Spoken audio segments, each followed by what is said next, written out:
February 1945. A frozen foxhole somewhere in eastern France. Private Danny Russo from Brooklyn hadn't eaten a hot meal in 4 days. His K-rations had run out 2 days ago, and the resupply convoy that was supposed to arrive yesterday never came. He sat in that foxhole with his rifle, his stomach cramping with hunger, staring at the enemy positions across a snow-covered field, trying to stay alert despite the weakness spreading through his body. 200 yards behind the front line, in a relatively safe supply depot, there were warehouses full of food, crates of canned meat, boxes of chocolate bars, sacks of coffee, cartons of cigarettes, all the supplies that were supposed to keep American soldiers fed and functioning. But Private Russo would never see any of it, because while he sat in that foxhole slowly starving, 3 American quartermaster sergeants were loading those same supplies into unmarked trucks. They weren't sending them to the front lines. They were selling them on the black market to French civilians and German collaborators, making a fortune while American soldiers went hungry. This wasn't just happening at one depot. This was a network, organized and efficient, involving dozens of supply personnel across multiple bases. Army food, Army medicine, Army equipment. All of it being diverted, sold, and pocketed by the very men entrusted to distribute it to combat troops.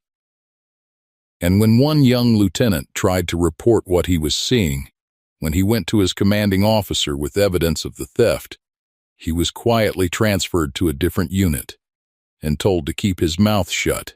The corruption had roots, protection, and enough officers involved that it seemed untouchable.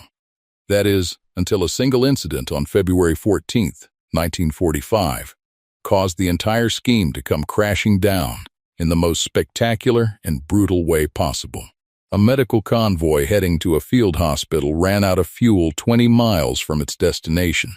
23 wounded American soldiers, some critical, sat in freezing ambulances for 6 hours, waiting for fuel that should have been readily available. 2 of those soldiers died from complications that might have been prevented if they'd reached the hospital on time. One of them was a sergeant named Michael O'Brien from Boston, who had survived being shot 3 times in combat, only to die because an ambulance ran out of gas because the fuel had been sold on the black market instead of distributed to medical units. When that report reached General George S. Patton, he was in the middle of planning the next phase of his advance into Germany. His aide brought him the incident report, along with the attached investigation that had been quietly buried by the logistics command. Patton read it once, then read it again, and then he did something that made everyone in the room take a step back. He smiled. Not a happy smile. Not even an angry smile. It was the cold, predatory smile of a man who had just identified a target and was calculating exactly how to destroy it. "Get me the Inspector General," Patton said quietly. "Get me the Provost Marshal. Get me to the JAG office. And get me the commander of every supply depot in the Third Army. I want them all here, in this room, in 2 hours. Non-negotiable." His chief of staff hesitated. "Sir, some of those commanders are pretty well connected. If we're planning to, I don't care if they're related to Eisenhower himself," Patton interrupted, his voice still quiet but with an edge that could cut glass. "We have American soldiers dying in foxholes, while the men who are supposed to feed them are getting rich selling their rations to the highest bidder. If you think I'm going to handle this through proper channels and give these bastards time to cover their tracks, you don't know me at all." Over the next 2 hours, Patton assembled what would later be called the most terrifying meeting of his command. When the supply depot commanders arrived, colonels and lieutenant colonels, most of them comfortable staff officers who hadn't seen frontline combat in months or years, they found themselves facing not just Patton, but a room full of military police, legal officers, and the kind of administrative firepower that signaled something very bad was about to happen. Patton didn't waste time with pleasantries. "Gentlemen," he began. Standing at the head of the conference table, I'm going to ask you a very simple question, and I want you to think very carefully before you answer. Are any of you aware of supply theft, black market sales, or the diversion of materials meant for combat troops? The room was silent. Several of the commanders exchanged glances. One colonel started to speak. "Sir, there may be some minor irregularities in accounting, but in an operation this size, minor irregularities," Patton repeated, his voice dropping to barely above a whisper. "Let me tell you about a minor irregularity. Sergeant Michael O'Brien, 2nd Armored Division, survived 3 gunshot wounds in combat. He died in an ambulance that ran out of fuel because that fuel was sold on the black market instead of distributed to medical units. His death is a minor irregularity." He paused, letting that sink in. Private Danny Russo, currently in a foxhole on the front line, hasn't eaten in 4 days because his rations were sold to French civilians instead of delivered to his unit. His hunger is a minor irregularity. Patton pulled out a folder and dropped it on the table with a heavy thud. "I have evidence here of systematic theft from Army supplies. I have documented cases of food, medicine, fuel, ammunition, and equipment being diverted and sold. I have testimony from enlisted men who tried to report this and were silenced. And I have reason to believe that some of you in this room are either directly involved or have knowingly turned a blind eye to protect your subordinates or your careers." The color drained from several faces around the table. Patton continued, "So here's what's going to happen. The MPs standing behind you are going to escort each of you to separate rooms. You're going to be interviewed under oath by JAG officers. You're going to provide complete accounting of every supply shipment under your command for the last 6 months. Your financial records, personal and official, are being subpoenaed as we speak. And if we find one shred of evidence that you participated in, profited from, or knowingly ignored supply theft, I will personally ensure that you spend the rest of your life in a military prison. Not a comfortable POW camp. Not a minimum security facility. A hard labor prison where you'll break rocks until you're too old to lift a hammer." One of the colonels, a man named Peterson, who commanded a major supply depot near the German border, stood up abruptly. "General Patton, I don't have to sit here and be accused. Sit down, Colonel," Patton ordered, his voice sharp as a gunshot. "Or be sat down by the MPs. Your choice." Peterson remained standing, his face flushed with anger. "I have friends in Washington. I have congressional connections. You can't just..." He didn't get to finish, because Patton moved around the table faster than anyone expected for a man his age, getting directly in Peterson's face. "Do you have friends in Washington?" Patton's voice was quiet again, deadly quiet. "Let me tell you what I have, Colonel. I have American soldiers dying on the front lines. I have men bleeding in foxholes who are supposed to be under my protection, my care, my command. And you're telling me about your congressional connections? Call them. Right now. Call every friend you have in Washington. And when you get them on the phone, explain to them why Sergeant Michael O'Brien is dead, because you sold the fuel that should have powered his ambulance. Before we go any further, before you hear exactly what Patton did to these corrupt officers and how he dismantled their entire black market network, we need you to do something. Right now, drop a comment below and tell us where in the world you're watching this from. Are you watching from the United States? From Europe? Somewhere else entirely? Because this story, this moment when corruption within the military threatened the lives of frontline soldiers, this is the kind of history that needs to be told. This isn't just about Patton being tough. This is about what happens when the systems meant to support soldiers are corrupted from within, and what it takes to root out that corruption. If you want more stories like this, authentic historical accounts that show you the real drama, the moral complexity, the human cost of war beyond just the battles, then hit that subscribe button right now. Smash the like button if you're already hooked on this story. And here's what we really want to know. After you hear what Patton did to these quartermaster officers, Comment below with your honest opinion. Was his response justified? Or did he go too far? Because what he did next was so ruthless, so publicly humiliating, and so legally aggressive that it's still debated by military historians today. Share this video with anyone who thinks they know everything about World War II, because stories like this, about the battles fought behind the front lines, about corruption and accountability, about what leadership really means, these are the stories that reveal the true character of men like Patton. Now let's get back to that conference room and see what happened when Colonel Peterson made the fatal mistake of threatening Patton with his political connections. Colonel Peterson stood there, his face inches from Patton's, realizing too late that he had made a catastrophic error in judgment. Patton didn't blink, didn't move, just stared at Peterson with those ice-blue eyes that had intimidated German generals. "Sit down, Colonel," Patton repeated, his voice barely above a whisper now. "Last chance." Peterson sat, and Patton addressed the room again, his hands clasped behind his back, as he paced along the length of the conference table. "Here's what I know. Over the past 4 months, supply shortages on the front lines have increased by 40%, while requisition records show steady delivery rates.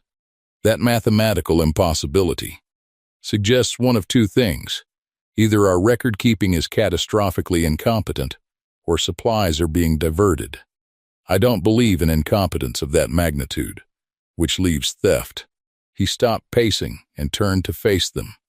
"I also know that black market activity in areas near our supply depots has exploded. French civilians are buying American cigarettes, chocolate, canned goods, and medical supplies at prices that suggest an abundant supply source. German collaborators are eating better than my frontline troops.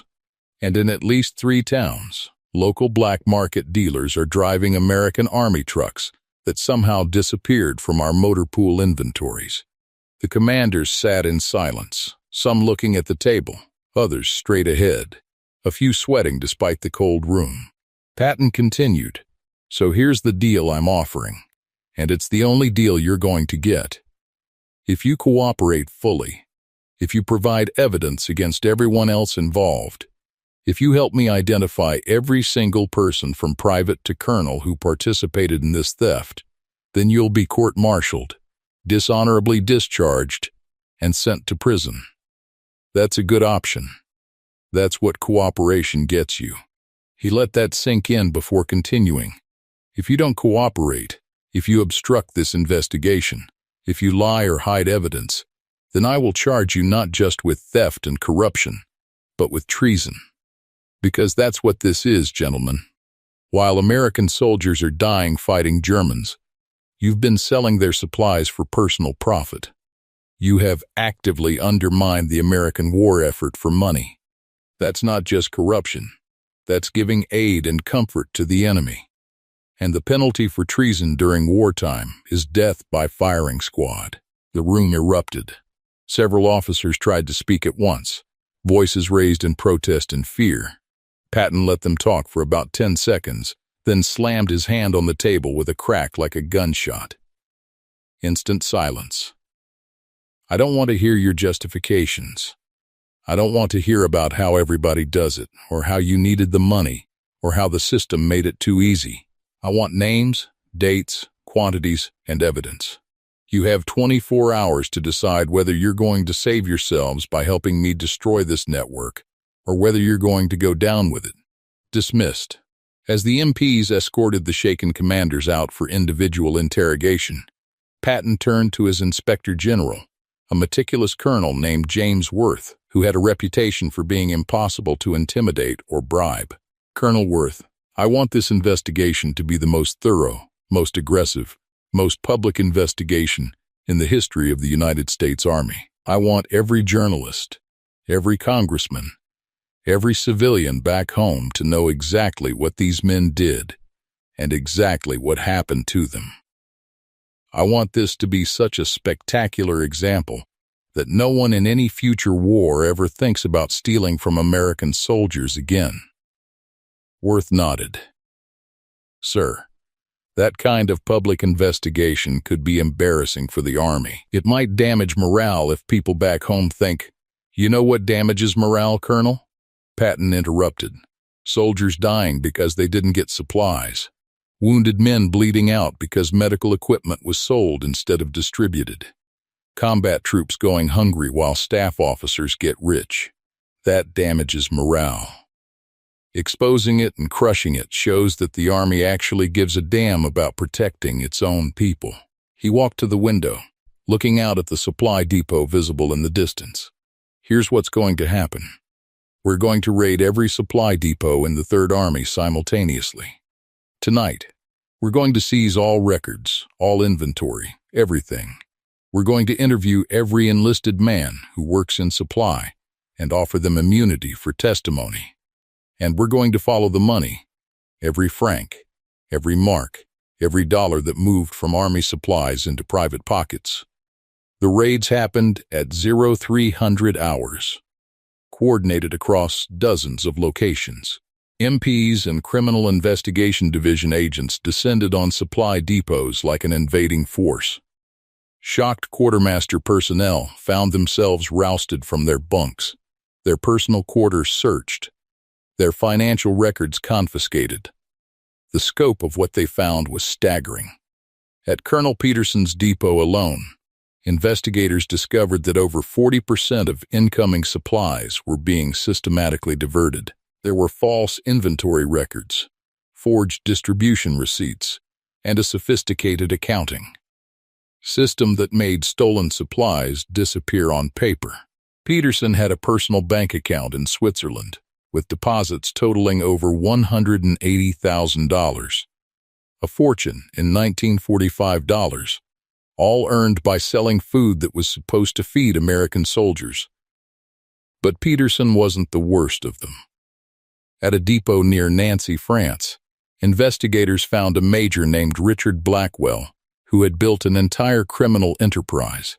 He had contacts with French black market dealers, agreements with corrupt local officials, and even arrangements with certain German civilians in occupied territory. Blackwell wasn't just stealing supplies. He was running an organized crime operation that spanned 3 countries. He had trucks, warehouses, distribution networks, and a crew of enlisted men who did the actual work of loading and transporting stolen goods. When investigators raided his personal quarters, they found $30,000 in cash, jewelry, expensive watches, fine wines, and a ledger that documented every transaction going back 18 months. The ledger was damning, not just evidence of Blackwell's crimes, but a roadmap to dozens of other participants, from the truck drivers who transported the goods to the officers who falsified the paperwork to cover the thefts. The investigation expanded like a cancer diagnosis, each piece of evidence revealing more corruption, more participants, more scope than anyone had initially imagined. Within 72 hours, Patton had over 40 officers and enlisted men in custody, with evidence of systematic theft totaling millions of dollars worth of supplies. But the most damning discovery came from a young corporal named Thomas Martinez, a supply clerk who had been keeping his own secret records. Martinez had tried to report the theft to his superiors 8 months earlier and had been threatened with a court-martial for making false accusations. So he had quietly documented everything: dates, quantities, names, transactions, waiting for an opportunity to expose what was happening. When SID agents interviewed him during the raids, Martinez handed over a notebook containing detailed records that corroborated everything else they were finding and added dozens of new names to the investigation. "I watched them sell food while guys on the front line were starving," Martinez told the investigators, his voice shaking with suppressed rage. "I watched them laugh about it, joke about how stupid the combat troops were, how they were the real smart ones making money while idiots got shot at. And when I tried to stop it, they threatened to ruin my life. So I wrote it all down. Every single thing. Because I knew eventually someone would care enough to actually do something about it." Patton personally read Martinez's testimony and immediately ordered him brought to headquarters. When the young corporal stood in front of the general, nervous and uncertain, Patton did something unexpected. He shook Martinez's hand. "Corporal," Patton said, "you did what every soldier should do when they see wrong being done. You documented it. You preserved evidence, and you waited for the right moment to act. That takes courage, especially when the people doing wrong have power over you. I'm promoting you to sergeant, effective immediately, and assigning you to work directly with the Inspector General's office for the duration of this investigation. Your knowledge is going to help us burn this corruption down to the ground." Martinez stammered his thanks, and Patton cut him off. "Don't thank me, Sergeant. Thank yourself for having the integrity to do the right thing when it was dangerous and unrewarding. Now get to work. We have a lot of corrupt officers to destroy." The scope of the investigation became clear over the next week. 43 officers and over 100 enlisted personnel were implicated. The stolen supplies were estimated to be worth approximately $3.8 million, equivalent to roughly $60 million in today's currency. The black market network extended into civilian populations across France, Belgium, and even into German territory. And perhaps most damning, the investigation revealed that several high-ranking logistics officers at headquarters level had known about the theft and either participated in it or deliberately ignored it to protect their careers. Patton's response was methodical and merciless. He convened court-martial for all officers involved, with trials scheduled to begin within 2 weeks. He ordered that the trials be open to military press and that full transcripts be made available to civilian newspapers. He wanted maximum publicity, maximum exposure, maximum humiliation for everyone involved. But he also did something that many considered his masterstroke. He ordered that before the trials began, every accused officer would be assigned to frontline combat duty for 1 week, not behind the lines, not in safe positions. Actual frontline duty in foxholes, eating the same rations as combat troops, sleeping in the same conditions, facing the same dangers. "I want these men to understand exactly what they were stealing from," Patton explained to his staff. "I want them to sit in a frozen foxhole and feel what it's like to be hungry, because supplies didn't arrive. I want them to watch combat soldiers ration their food and wonder where their next meal is coming from. I want them to experience, firsthand and personally, the consequences of their theft." The legal officers objected. "Sir, putting accused personnel in combat situations before their trials could be seen as prejudicial, as pre-trial punishment." "It's not punishment," Patton shot back. "It's education. Call it evidence gathering. They're going to testify about supply conditions at the front. How can they testify accurately if they've never experienced those conditions? 1 week. Then we try them. Then we punish them." The order stood, and in what became one of the most surreal episodes of the war, over 40 officers who had grown comfortable and wealthy stealing from supply depots found themselves suddenly thrust into frontline positions.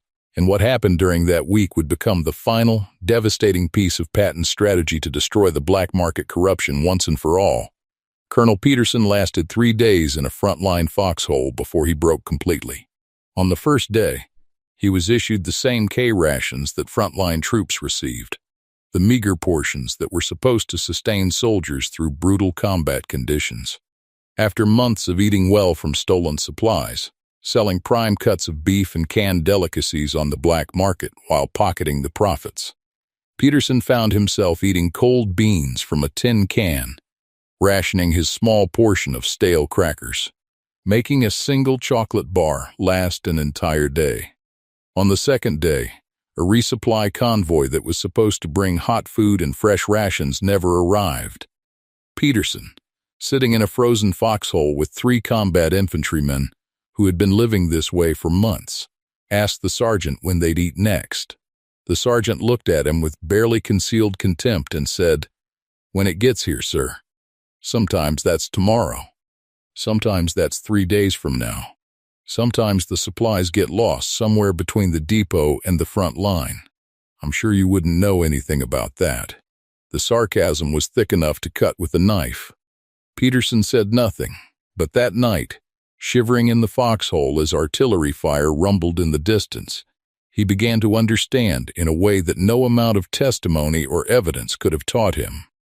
He understood what his theft had actually meant. On the third day, a soldier in the next foxhole over, a young private from Tennessee named Billy Cooper, took a bullet through the shoulder during a German probe. The medics came quickly, but they were low on morphine, low on bandages, low on the supplies that should have been abundant, but had been systematically stolen and sold. Cooper screamed in agony as a medic worked on him with inadequate supplies, apologizing repeatedly. "I'm sorry, son. I know it hurts. We're almost out of pain medication. Just hold on." Peterson watched this scene from 15 feet away, and something inside him shattered. When the medics finally stabilized Cooper and evacuated him to an aid station, Peterson turned to the combat sergeant sharing his foxhole and said, in a voice barely above a whisper, "I did this. The missing supplies. Some of that was me." The sergeant looked at him for a long moment, and the expression on his face was neither surprise nor anger. It was the cold, flat look of a man whose worst assumptions about humanity had just been confirmed. "I know who you are, Colonel. We all know. General Patton made sure we knew before he sent you out here. Said you needed to see what you'd been stealing from." Peterson's voice cracked. "I didn't think. I never saw. It was just numbers on paper. Just inventory to me. I didn't think about actual soldiers, actual wounded men, actual save it for your trial." The sergeant interrupted. "You got 2 more days out here before they take you back for court-martial. Try not to get any of my men killed while you're learning your lesson." The week of frontline duty devastated the accused officers psychologically in ways that no interrogation could have achieved. Major Blackwell, the architect of the sophisticated black market network, spent his week attached to a tank unit. On the 5th day, his tank platoon ran low on fuel during a tactical withdrawal and had to abandon one tank that couldn't be moved without fuel. The crew barely escaped before German anti-tank fire destroyed their vehicle. Blackwell heard the tank commander, a hard-bitten lieutenant who'd been fighting since Normandy, radio back to headquarters, "Lost tank number 37. No fuel for extraction. Another fucking supply shortage." And then, looking directly at Blackwell, "But I'm sure the fuel went somewhere important. I'm sure somebody thought it was more valuable to be sold to French civilians than used to save American armor." The experience broke Blackwell in a different way than it broke Peterson. Where Peterson felt guilt and shame, Blackwell felt rage. At himself, at the system that had made it so easy to steal, at the soldiers who now looked at him with undisguised contempt, at Patton for forcing him to experience the consequences of his actions. But beneath the rage was something else. The inescapable understanding that he had betrayed men who depended on him, that his pursuit of money had directly contributed to American deaths and suffering. When Blackwell was finally pulled from the frontline duty and returned to face his court-martial, he looked like a different man, gaunt, haunted, aged 10 years in 1 week.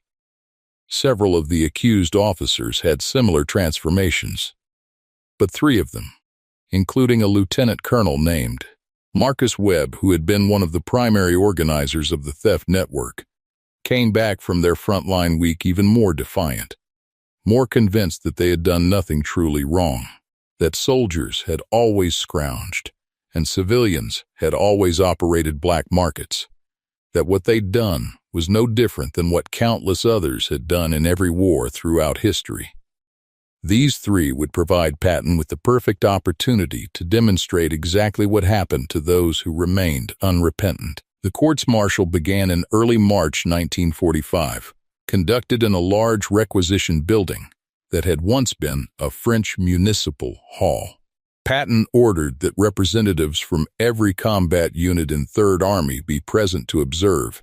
He wanted frontline soldiers to see that justice was being done, that the men who had stolen from them were being held accountable. The trials were swift and devastating. The prosecution, armed with the evidence from the raids, the testimony from Sergeant Martinez and dozens of other witnesses, and the accused officers' own financial records showing deposits they couldn't possibly explain through legitimate income, methodically proved case after case of systematic theft, fraud, and corruption. Colonel Peterson's trial lasted 2 days. He pleaded guilty to all charges and offered complete cooperation, providing detailed testimony about how the network operated, who else was involved, and how they had covered their tracks. His testimony helped convict a dozen other officers. In his final statement before sentencing, Peterson stood and addressed the court, his voice shaking. "I have no excuse for what I did. I saw an opportunity to make money and I took it, and I told myself it didn't matter, that it was just the Army, just supplies, just numbers. But I spent a week in a foxhole with soldiers who were hungry because of what I stole. I watched a wounded man suffer because medical supplies I sold were missing when he needed them. And I understand now that what I did wasn't just theft. It was betrayal. I betrayed every soldier who trusted that the Army would take care of them. I deserve whatever punishment this court gives me, and I will spend the rest of my life trying to make amends for what I've done." The court sentenced Peterson to 15 years hard labor and dishonorable discharge. He was stripped of his rank, his pension, and his military honors. The man who had been a colonel, who had commanded hundreds of men and controlled millions of dollars in supplies, was reduced to prisoner number 4457 in a military labor camp. Major Blackwell's trial was even more dramatic. Unlike Peterson, Blackwell maintained that he had done nothing different from what countless supply officers had done throughout history, that the black market was a natural consequence of war, that prosecuting him was selective enforcement designed to make an example rather than achieve justice. His defense attorney argued that Blackwell was a scapegoat, that the real problem was systemic issues with supply chain oversight, that individual officers shouldn't be held responsible for institutional failures. The prosecution's response was delivered by Major Sarah Cohen, the same JAG officer who had prosecuted the booby trap cases. She stood before the court and methodically destroyed Blackwell's defense. The defense would have you believe that Major Blackwell is a victim of circumstance, that he simply participated in a system that encouraged corruption. Let me show you what that system actually looked like. She presented evidence showing that Blackwell had deliberately falsified reports of German attacks on supply convoys to explain missing supplies. He had created fake distribution records showing deliveries that never happened. He had bribed junior officers to look the other way and threatened enlisted men who questioned his activities. And most damning, she presented the ledger that had been found in his quarters, with Blackwell's own handwriting documenting sales of morphine, sulfa drugs, and blood, plasma medical supplies that could mean the difference between life and death for wounded soldiers. "This man didn't just steal food and cigarettes," Cohen stated, holding up the ledger. "He sold medicine. He sold medical supplies that wounded soldiers needed to survive. And he did it knowingly, deliberately, for profit. How many American soldiers died because morphine that should have eased their pain was sold to French civilians? How many died from infections that could have been prevented with sulfa drugs that Major Blackwell sold instead of distributed?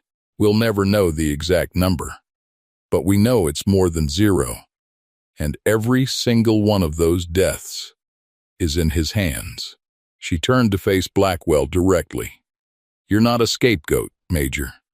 You're a criminal who got caught. The only question is whether this court has the courage to hold you accountable." The court convicted Blackwell on all charges and sentenced him to 25 years hard labor, dishonorable discharge, and forfeiture of all pay and pension. But Patton wasn't finished with him yet. After the sentence was read, Patton invoked a rarely used provision of military law that allowed for additional administrative punishment beyond the court-martial sentence. He ordered that Blackwell, before being transferred to military prison, would spend 6 months assigned to graves registration duty, recovering and burying American dead from recent battlefields, the same duty that had broken Wehrmacht officers who booby-trapped bodies.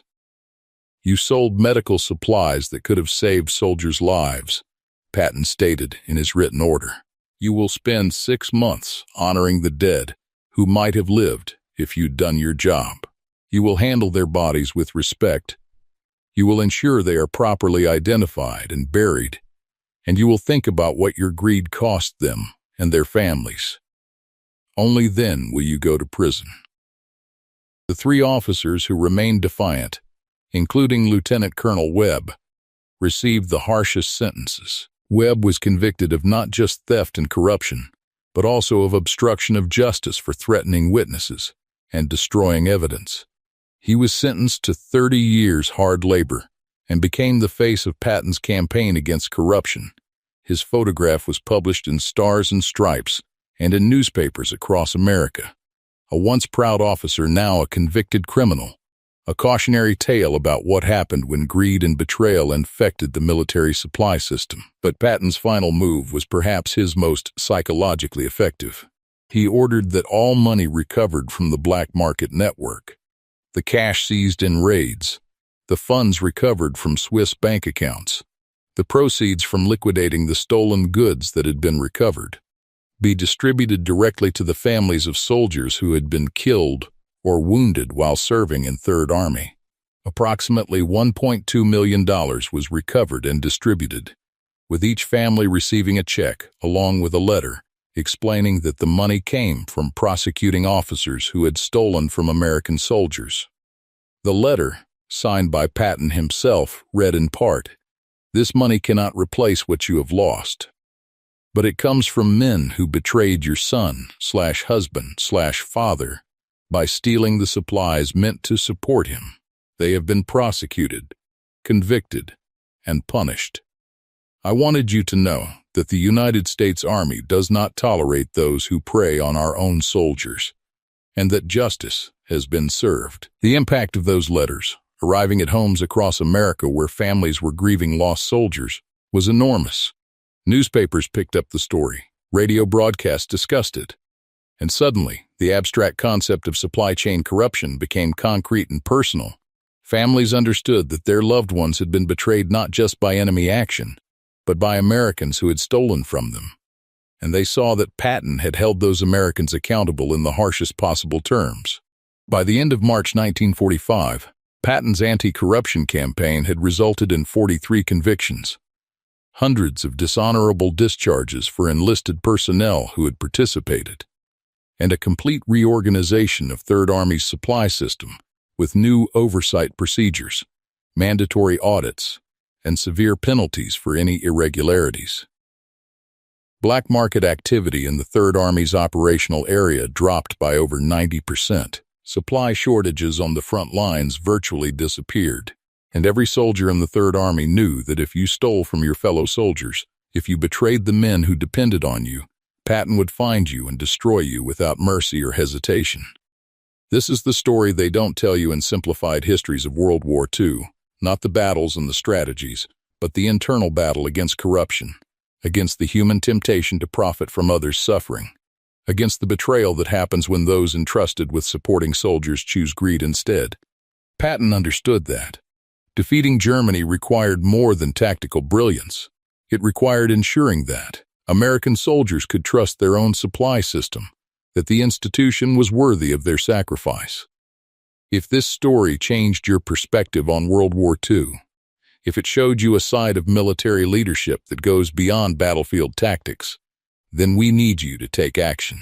Subscribe to this channel right now and turn on notifications. We bring you these untold stories every week, the complex human dramas that reveal what leadership really means. Hit that like button if this story moved you. And drop a comment with your honest opinion. Did Patton's punishment fit the crime? Or Should he have been even harsher with officers who stole from soldiers? Should modern militaries adopt similar policies? We want your perspective from wherever you are in the world. Share this video with anyone who needs to understand that history isn't just about heroes and villains. It's about the constant struggle to maintain integrity when corruption is easy and integrity is hard. Thanks for watching, and we'll see you in the next story, where we'll explore another hidden chapter of history that challenges everything you thought you knew.